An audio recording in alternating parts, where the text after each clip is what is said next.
The referendum on cabinet confidentiality has been carried, but more than 66,000 votes were spoiled. The President-elect, Mary McAleese, is presented with the result of the presidential ballot.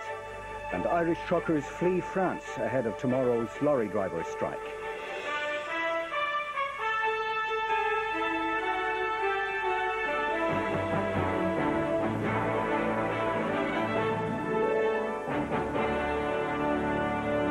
Good evening. The referendum on cabinet confidentiality has been passed by a narrow majority of more than 63,000 votes.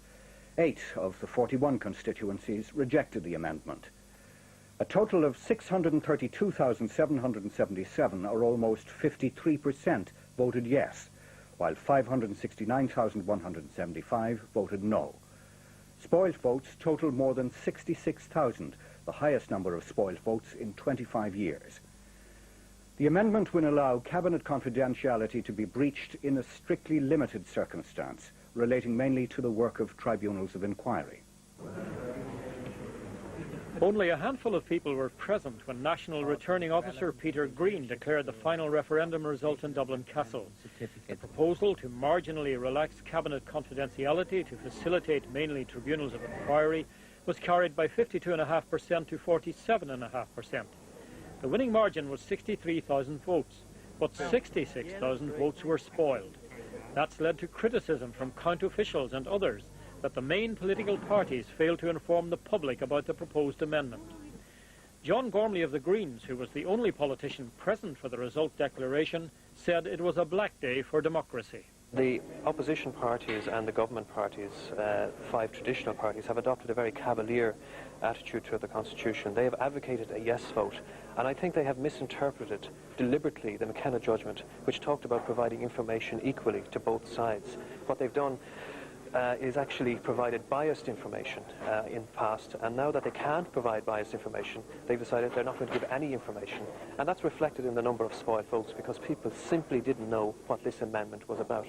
Governments can't take things for granted, and that the public need to have what are relatively complex matters explained to them, and explained to them well in advance. But given the narrow margin in favour of the amendment, should there not be a weighted majority for constitutional change? I mean, democracy is democracy, and a win is a win, no matter how small the margin.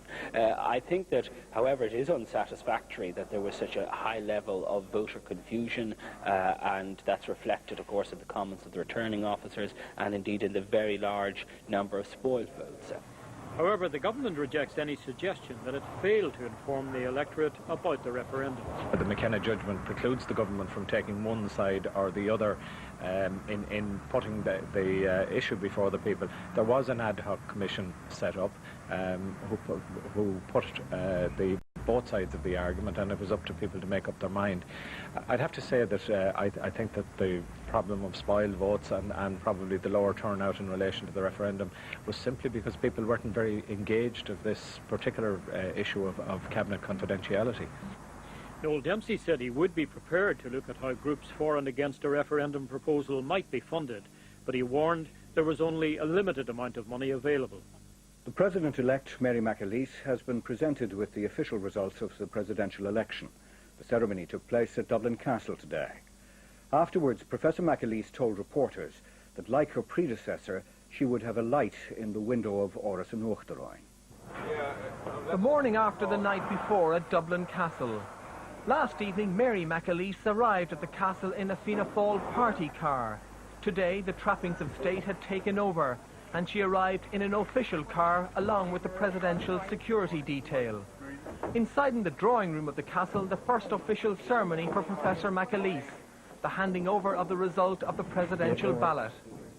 Even presidents-elect have to be given some instructions on the first day. Good morning. Outer and Papa.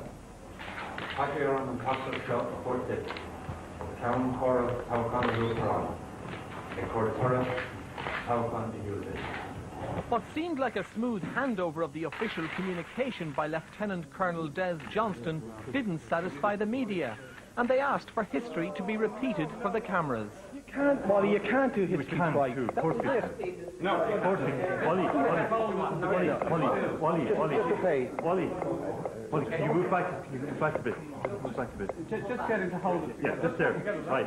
After some good-humoured banter, a smiling president-elect was more than willing to oblige, if somewhat confused.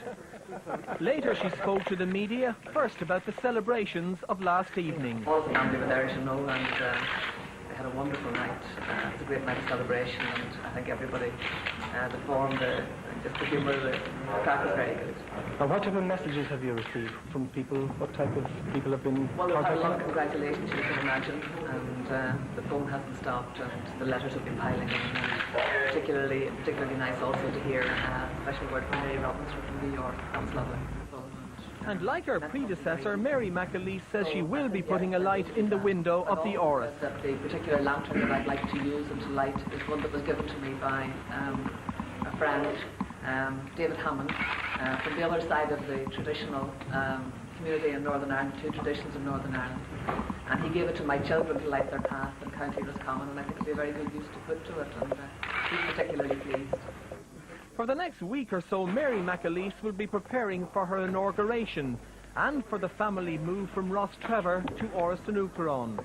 For her 3 children who kept a discreet distance from the cameras today, there will also be a considerable change, as their mother takes on the job as the 8th President of Ireland.